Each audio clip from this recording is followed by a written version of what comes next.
เอาแล้วได้เวลาของจริงบุกทัพภาคหนึ่งกำลังบูรพาพยัคฆ์สั่งเผด็จศึกปิดเกมที่ยืดเยื้อกว่า40ปีทรงทหารราบบุกถล่มยึดคืนผืนที่บ้านหนองจานหนองยาแก้วซึ่งมันก็เริ่มแล้วนะครับเพราะก็มาอัปเดตต่อกันด่วนหลังจากที่ทางด้านกองทัพภาคที่1ได้สั่งเปิดฉากตอบโต้เขมรกองกำลังบูรพาปฏิบัติการเข้ายึดคืนพื้นที่อธิปไตยของประเทศไทยบริเวณชายแดนตลอดแนวชายแดนจังหวัดสระแก้วทั้งบ้านหนองจานหนองยาแก้วตาพญาในตอนนี้ได้มีกระสุนควันในพื้นที่ชายแดนสระแก้วโดยกองกำลังบูรพาได้เข้าปะทะกับทหารเขมรแล้วที่ถนนสีเพนชายแดนบ้านหนองจานบ้านหนองยาแก้วอำเภอโคกสูงจังหวัดสระแก้วที่นำทัพโดยด้านแม่ทัพไก่แม่ทัพภาคที่1เป็นผู้บัญชาการเองยึดคืนหมดที่เป็นแผ่นดินไทยโดยด้านกองทัพภาคที่1เผยว่าศูนย์ปฏิบัติการกองทัพภาคที่1รายงานว่ากองกำลังบูรพาพบว่าฝ่ายกัมพูชาได้เตรียมพร้อมรบสูงสุดตามแนวชายแดนในพื้นที่จังหวัดสระแก้วมีการตรวจพบเคลื่อนย้ายกำลังพลและยุทโธปกรณ์รวมถึงอาวุธหนักเข้าที่มั่นอย่างต่อเนื่องรวมถึงเฝ้าติดตามฝ่ายไทยอย่างใกล้ชิดจนกระทั่งตลอดห้วงเช้าของวันนี้ได้รับรายงานการเคลื่อนกำลังเข้าประชิดชายแดนซึ่งถือเป็นภัยคุกคามต่ออธิปไตยของไทยรวมทั้งสร้างความไม่ปลอดภัยในชุดของประชาชนที่อาศัยในพื้นที่ดังกล่าวซึ่งไม่เป็นไปตามข้อตกลงสันติภาพไทยกัมพูชาโดยกองทัพภาคที่1โดยกองกำลังบูรพาจึงเข้าปฏิบัติการทางทหารยึดคืนพื้นที่อธิปไตยของไทยบริเวณชายแดนจังหวัดสระแก้วความคืบหน้าของสถานการณ์จะรายงานให้ทราบต่อไปทั้งนี้มีรายงานว่าพลโทวรยศเหลืองสุวรรณแม่ทัพภาค1ซึ่งอยู่ในพื้นที่และประชาการรบด้วยโดยก็มีการรายงานด่วนจากเพจ Army Military Force ได้เผยภาพถ่ายทางอากาศจากโดรนกระสุนควันในพื้นที่ชายแดนสระแก้วขณะกองกำลังบูรพากองทัพภาค1กำลังปฏิบัติการเข้ายึดคืนอธิปไตยของประเทศไทยในพื้นที่จังหวัดสระแก้วและต่อมาครับก็ระบุว่าด่วนที่สุดเวลา 15 นาฬิกาด้านกองกำลังบูรพาปะทะกับทหารเขมรแล้วที่ถนนสีเพนชายแดนบ้านหนองจานบ้านหนองยาแก้วอำเภอโคกสูงจังหวัดสระแก้วซึ่งก็มีคลิปจากโดรนนะครับได้เผยภาพถ่ายทางอากาศจากโดรนนี้ทัพภาค1ได้ใช้กระสุนควันโดยในปฏิบัติการทางทหารการใช้กระสุนควัน Smoke Shells มีวัตถุประสงค์หลักคือการกำบังเพื่อสร้างม่านควันเพื่ออำพรางและปิดบังการเคลื่อนที่ของกำลังพลทหารราบหรือยานเกาะในขณะที่กำลังเข้าตีหรือเข้ายึดคืนพื้นที่จากฝ่ายตรงข้ามและก็เป็นการลดความแม่นยำของศัตรูทำให้ฝ่ายกัมพูชาไม่สามารถมองเห็นเป้าหมายได้อย่างชัดเจนจึงลดความแม่นยำในการยิงตอบโต้การกำหนดเป้าหมายใช้ควันเพื่อกำหนดแนวปะทะหรือจุดที่กำลังพลของฝ่ายไทยกำลังเคลื่อนที่เข้าหาเพื่อให้การยิงสนับสนุนอื่นๆมีความปลอดภัยและแม่นยำการปรากฏของกระสุนควันยืนยันว่ากองกำลังบูรพาได้เข้าสู่ขั้นตอนการรบที่ประชิดและเคลื่อนที่อย่างรวดเร็วเพื่อบรรลุภารกิจในการยึดคืนพื้นที่อธิปไตยของชาติในพื้นที่จังหวัดสระแก้วแล้วครับและในขณะเดียวกันนะครับด้านผบ.จวว.สระแก้วขานรับข้อสั่งการผบ.ตร.ระดมกำลังกว่า400นายตรวจสอบความพร้อมรับมือสถานการณ์ชายแดนมั่นใจดูแลความปลอดภัยประชาชนสูงสุดโดยตำรวจภูธรจังหวัดสระแก้วสนธิกำลังชุดควบคุมฝูงชนและชุดสืบสวนกว่า400นายตรวจสอบความพร้อมด้านกำลังพลและยุทโธปกรณ์เตรียมรับมือสถานการณ์ชายแดนไทยกัมพูชาพร้อมปฏิบัติการตามแผนพิทักษ์พื้นที่ส่วนหลังและอพยพประชาชนทันทีเมื่อได้รับคำสั่งอย่างไรก็ตามนะครับมาล่าสุดด้านพี่จ่าทัพพาของเราก็ได้อัปเดตด่วนๆสถานการณ์บ้านหนองจานหนองยาแก้วและบริเวณที่มีการปะทะในจังหวัดสระแก้วว่าหลังจากที่มีภาพมุมสูงเหนือสมรภูมิจังหวัดสระแก้วเผยให้เห็นภูมิประเทศแนวราบกว้างใหญ่จุดนี้เองที่เราจะได้เห็นศักยภาพของรถเกราะสไตรเกอร์เคลื่อนพลเคียงบ่าเคียงไหลกับขีดความสามารถของทหารไทยอย่างเต็มรูปแบบ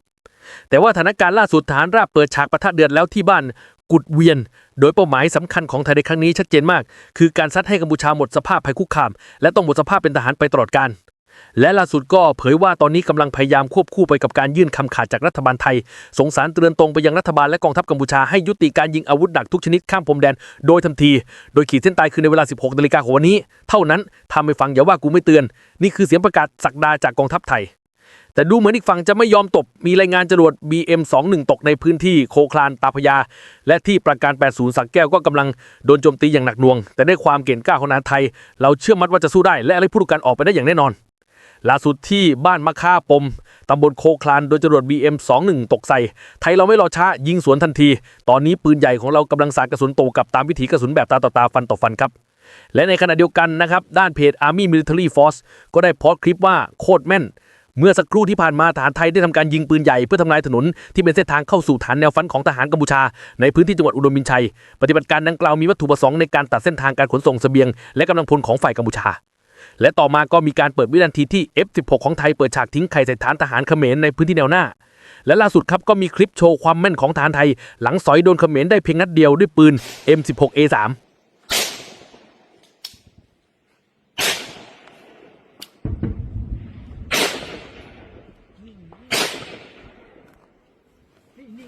นิ่งเป่านิ่งห้างเราเฮ้ยเหยียบเลยไทยเหยียบเลย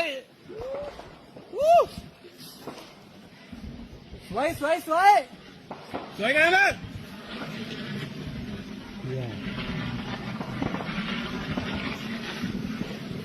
หกว้าวแก่ต้องโชว์กล้อยต้องโชว์กล้อยไปลือคลังออดลือคลังออดลือคลังเต้ลือคลังเต้เฮ้ยจดเตี้ยสมอมันเฮ้ยจดเตี้ยเละจดเตี้ยบองปอนซัดแต่สโนว์บ้านไหนไม่เมื่อรู้เว้ยจังไงสกายไปจัดบ้าง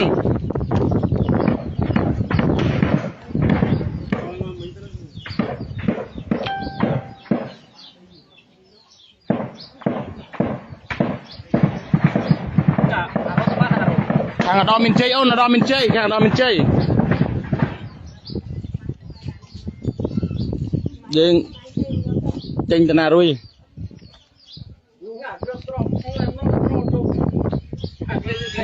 อะไรเพลย์ยิงเจงไง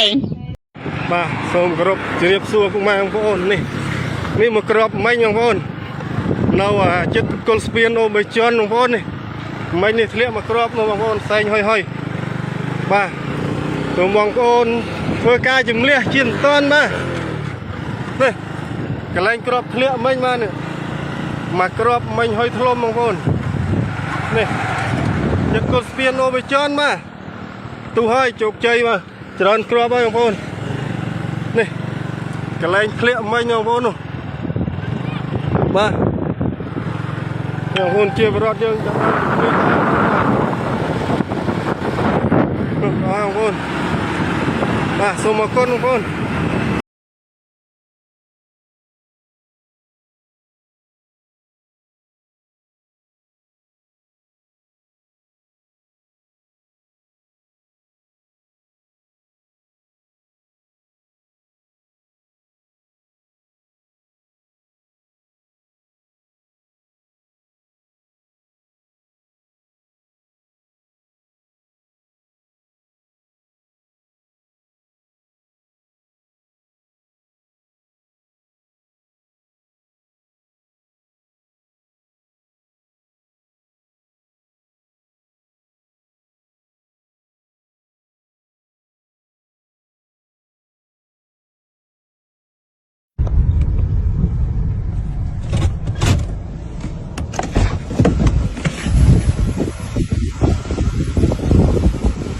เราให้นะเฮ้ยตะวันใกล้เลย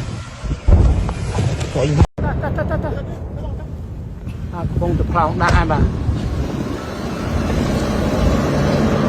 เลยนู่ไอ้กาสโนกติดนู่กาสโนกติดมองนู่แทบติดโอ้ยนู่อะไรทำเลยนอนเลยโอ้ยมาอ่ะได้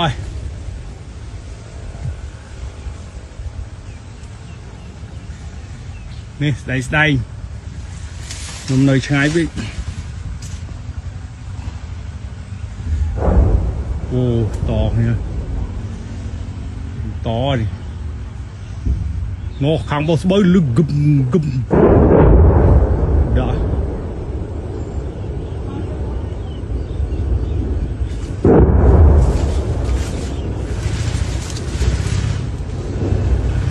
โหนี่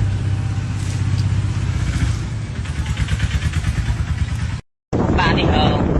กรอบบ้านนี่บ้านนั่งใส่หรือว่าช่องเต็มรองนี่บ้านเราจอมบ้านภูมิบ้านเอาคางโอไปชวนนี่บ้านหอยใส่จกเต็มรองนี่ขนาดไปนี่